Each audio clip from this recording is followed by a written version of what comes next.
Afternoon, Dad. I'll refer to you and address you as Dad rather than Mr. President. It seems a little more informal and more relaxing, but it's an absolute privilege and pleasure to be able to spend some time with you this afternoon over a cuppa and just chat about Finchfield Hockey Club, which is a passion of both of ours. I say it's a privilege because we must be quite unique as a club in having a founder member who is still associated with the club and has been for over 65 years. And I think that must be pretty unique. So there's an awful lot of knowledge and opinions that will be valuable and you can share with us, and we'll come on to that later. I think in terms of the pleasure referred to, that's a very selfish aspect. And what I see from you as my father, there's an awful lot of pride that I attach to that, because I see the facility and the grounds that you've established give people so much enjoyment over so many years, and that really resonates with me. In terms of corporate values, then something that you refer to and see an awful lot of time is make it happen. But you did make it happen. So with that in mind, just tell me a bit about the background and how it all came about. Well, thank you very much, Duncan, for that very kind introduction. We go back to the end of 1957 when David Hughes, my brother, Philip White, a lifelong friend, and myself thought it might be an idea to establish a new club. And this was, we thought we'd be able to encourage lads in Finchfield to join the new club, because David, my brother, had introduced hockey to the local community. So we thought there'd be enough lads that would help us to get the show on the road. This was eventually confirmed with individual consultation with all those prospective members. So point one tended to be overcome with the number of players available. Second point that had to be overcome was a question of fixtures, because this was before league hockey, so all the fixtures tended to be arranged on an old school PAL basis. And so Phil White was given the task of getting into the marketplace and seeing whether he could get some fixtures for the remaining part of the season, going from February 58 up until the end of April 58. All these matches had to be played away because at that time we hadn't got a ground. So point one, we got the players. Phil White then, incredible efforts, managed to get those set fixtures in 1958. So we got those players playing. The next point we had to overcome was, where do we get a pitch? So again, further discussions had to take place, and with Wolverhampton Council were very kind to us, and they offered us a pitch on Bantock Park, which is public land, but it was ideal for what we needed at that particular time. And just to open people's eyes, in the modern era, they provided us with a trolley and goalposts, because we didn't want to leave the goalposts up during the week, because they would purely be used for a football pitch, which is what we didn't want. Of course, it ruined the surface. So they provided us with a trolley, and so we had to push this trolley for about 200 yards to the allocated pitch, put the goalposts up before the game, and then after the game, take the goalposts back, and then back to Bantock Park for them to be stored. So that was pitch overcome. Although the surface may be perhaps not as desirable as one would like. And then the fourth problem we had to overcome is, right, what do we use for hospitality after the game? Now, this again, we had a bit of luck, and we were well blessed, because we had a member who joined us right from the outset called Ken Whitehouse, whose parents ran the Castlecroft Hotel at the time. So they were supportive of what we were trying to do. And so the Castlecroft Hotel provided us with teas after all the games. So after the game, we used to try and direct the opposition in the cars from Bantock Park down to Castlecroft Hotel. They were very impressed with the quality of the environment and the teas that we provided. And obviously in those days, not many of us had got cars, so the person who was fortunate to have a car used to escort the opposition down, and the rest of us used to follow on our bikes. Then in 1960, we had an influx of lads who joined us from Tettenhall College, so that enabled us to put out a second team. And then another thing that helped us in about the same sort of period, 1961, say, the ladies thought, nah, why have the lads formed this new club? Why don't we have a go? So most of the ladies that were attached to the men, including my to-be wife, wasn't a wife in those days, decided to form Finchfield Ladies. So again, we approached the Wolverhampton Council to see whether they'd be kind enough to provide a second pitch. So they provided a second pitch on Bantock Park, just fairly adjacent to our pitch, and also provided another trolley with another set of goalposts. So they had to put up their own goalposts before the game and also take them down after the game. So a lot depended on those days on reputation. And we were very fortunate. In 1962, it was an absolutely awful winter. I think virtually hockey closed down from probably November till the following April, the snow and everything else. Now, there's a fellow called David Morgan who used to work for the Birmingham Post, who was a hockey enthusiast, decided to establish an indoor hockey tournament for all the Midland clubs. So this was established. We entered, which was a bit of a cheat because we were a fairly new operation. And lo and behold, who were the winners of it? Finchfield Hockey Club. We were well blessed again because we had as one of our members a fellow called Roy Chilton, who was previously a roller hockey international. So all we had to do was give him the ball and say, get on with it. And he used to run tricks around them. And so that increased our reputation. And I think the following year, we had a repeat of that success. And again, we retained the championship. So people took note of who Finchfield Hockey Club were. Then in about 64, 65, the old Wolfrudians used to run a very prestigious six-a-side tournament at Aldersley Stadium. And again, all the clubs in the West Midlands tended to enter. So it was quite a big event. Now, in the 64, 65, we got to the final to play Wumburn. And Wumburn were, together with Cannock, were the premier clubs in the West Midlands at that particular time. And who won the tournament? But Finchfield Hockey Club. So again, people began to take notice of who we were.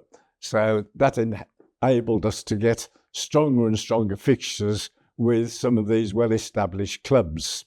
And then another incident that I've quoted on many occasions, in about 1965, we were playing Bloxwich Hockey Club, who were well-established, playing on Bantock Park, and they'd got a centre-forward called Jeff Jordan, who had played for the Midlands at hockey. And at the end of the game, he came up to me and he said, right, thanks for the game, but you've got to do something about this. And he dug his hockey stick into the rather muddy Bantock Park. So following that, I took it upon myself. I went home, thought about it, and I sent letters out to all the local farmers, seeing whether they got any land for sale. And we just got married at this particular time, and there was a tap on our front door, and he said, I've got your letter, and I might have some land that is suitable for you to buy. So, and this land was virtually not our existing site, but on the other side of the road to buy. So we negotiated to buy that. So we bought the land, and then we obviously had to develop it for pitches. No changing rooms at that time, so we used to use the pub at Seasden to change and have teas in afterwards.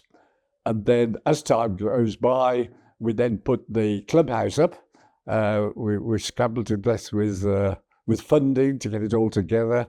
And I always think Dave Rawlings was a builder, and he was very much instrumental in laying the foundation of the building of the current club.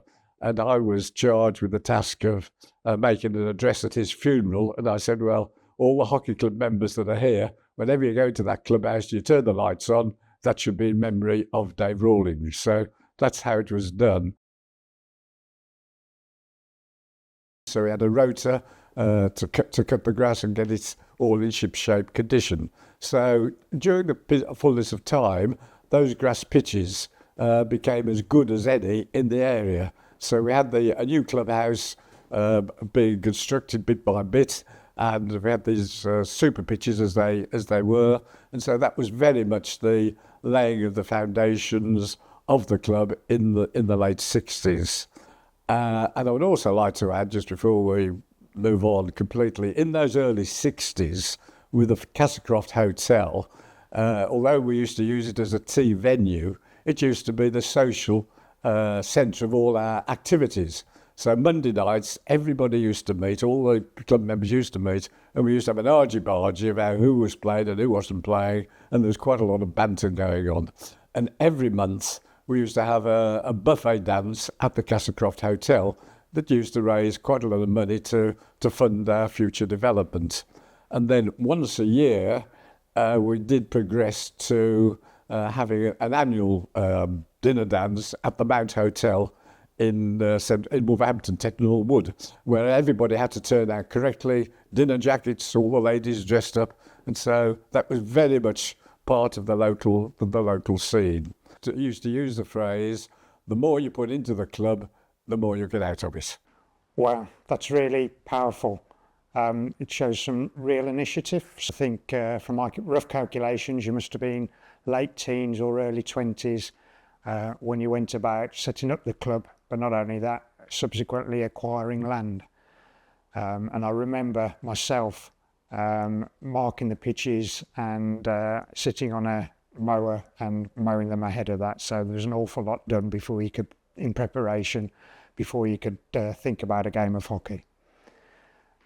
Following those days, the transition to AstroTurf made things an awful lot better, easier from a playing perspective, but also on a smooth surface, and got absolutely no excuse for bad play then or lack of skill.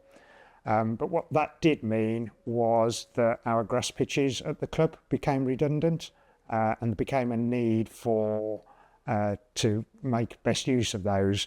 And we had an effective two-way collaborative supportive agreement with Beacon Cricket Club.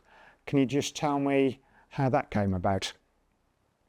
One Monday evening at the hockey club, we were contacted by Mike Bushell from Beacon Cricket Club, who we'd never met before, and he was requesting the use of our grounds, and that was so they could establish one cricket pitch. We discussed it subsequently and thought, well, that's not a bad idea, but on a personal basis, I thought, well, playing cricket there is ridiculous, because one good heave and you're over the canal, and I couldn't see that it would be a very feasible proposition. But anyway, we did agree, so we agreed the terms for their usage. And I remember probably 2 or 3 years after that first ground was established, I used to work with a fellow called Colin Lee, who played for Stourbridge in the Birmingham League. And he just happened to say he'd played at Beacon Cricket Club one evening match. And I said to Steve, what did you think of the ground? And he said he thought it was excellent. So I thought, well, if it's good enough for him, it's got to be good.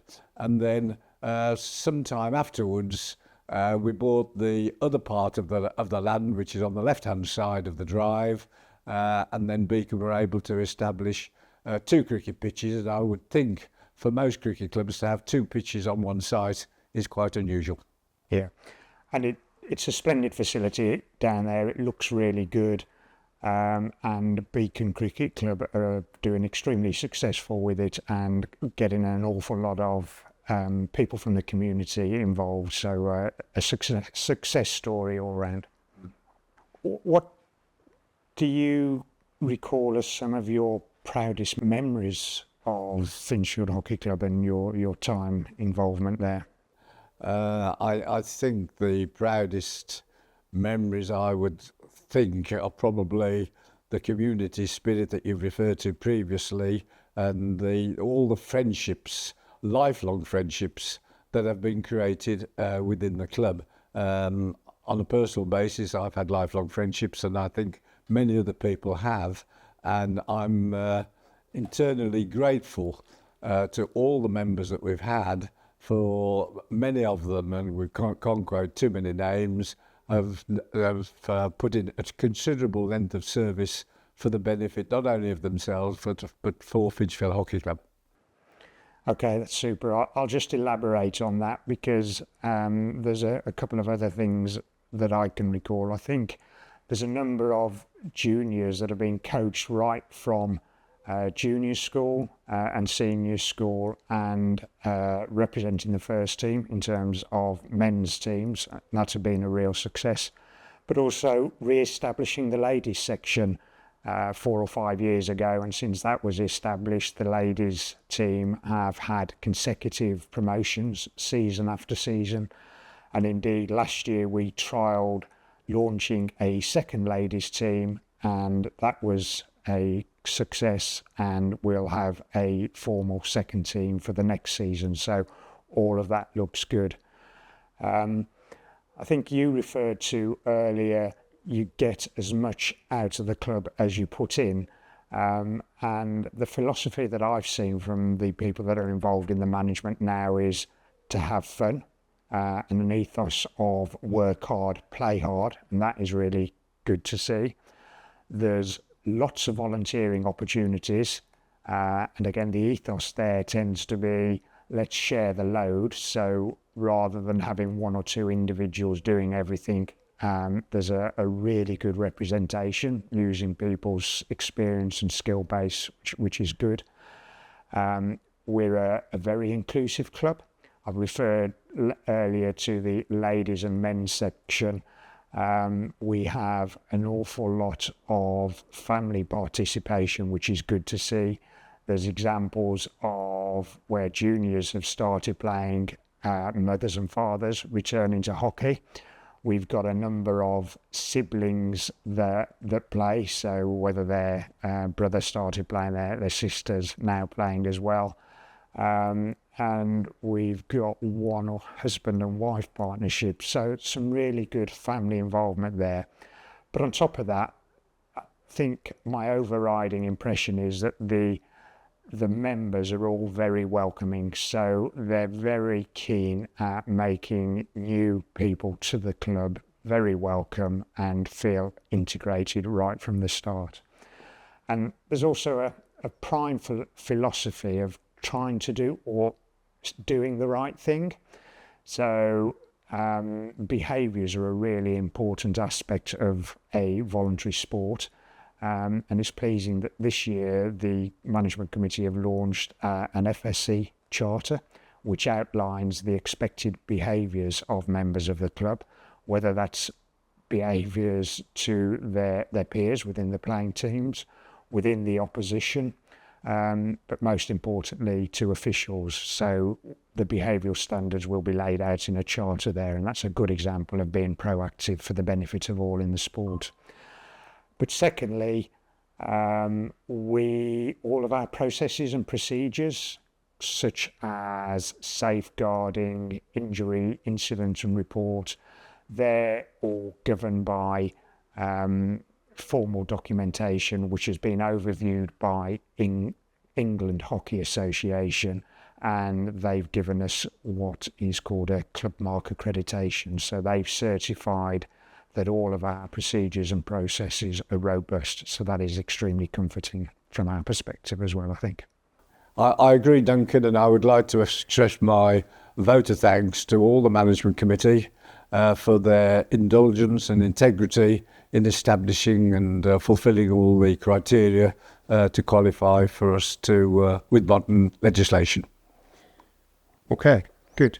On a more light-hearted note, are there any particular memories that stick in your mind? I'll relay a couple. Just oh, go on then. So you've got it in your lockup. I'm surprised you don't recall it. Actually, my first visit to the hockey club. I think I must have been 3 or 4, and As usual, I was tackling from the wrong side, but you lifted your stick and hopefully I lost a couple of front teeth. So I do remember that. I won't say fondly. On fond memories, I think a lot of mine, and you referred to touring in an earlier question, would be around touring with what becomes known as the Finchfield family, and you get long-term friends from that. We always had a massive reputation as being extremely good tourists. The judges that we had that would wear Finchfield colours, they were infamous in terms of holding court and getting the whole room, all the teams that were touring, starting to party, and we'd always be the last ones partying as well. So some great times there. Yeah, indeed. I mean, as we're looking towards getting close to 70 years established, what do you see as the important bits and ambitions for the future? Well, my main ambition for the club takes me back into history a little bit. A few years back, we thought the recruitment within the club was at a fairly low ebb. So due to the initiative of Bob Stocken, we did some hockey training in the gymnasium at Hounsdale School, which we did for 3 or 4 years. And as a result of that coaching and training, it became the backbone of the club. Invaluable. And at one time, half the first team consisted of people that had gone through the Hounsdale training programme. And with that experience, what I would personally like to see as an ambition for the club is that we recreate a hockey school based on the Royal School for coaching immediately after school, so you can initially get kids from the Royal School just walking out of the classroom before they go home to participate in hockey coaching. After the first year, if that be successful, you could invite other schools to join the party. And it might even mean employing coaches to do that, because I realise after school club members may not be available. So that would be my main ambition for the club. Second ambition, which is pie in the sky a little bit, but I have this vision, it would be very nice in the future if at the top of the drive we ever thought of rebuilding the clubhouse. We made it 2-storey, with the upstairs being in a lounge to enjoy the whole visual aspect of 2 cricket pitches, the canal traffic and everything else. So that's an ambition for the future. What you said there makes absolute sense, and I know we have got a team that are dedicated to the development of playing standard and junior training, so that aligns nicely. Thank you for sharing your thoughts there, really useful. Giving us visibility on the background and values, and an awful lot of time and effort that has gone in over the years, highlighting what a friendly club it is, appealing to existing and new members, kind of endorsing what is being done at the moment in terms of strong management, a well-run club, but also giving some useful insights and pointers as to what we need to do in the future, and that makes absolute sense. So a nice cup of tea, valuable time. Thanks very much. Thank you.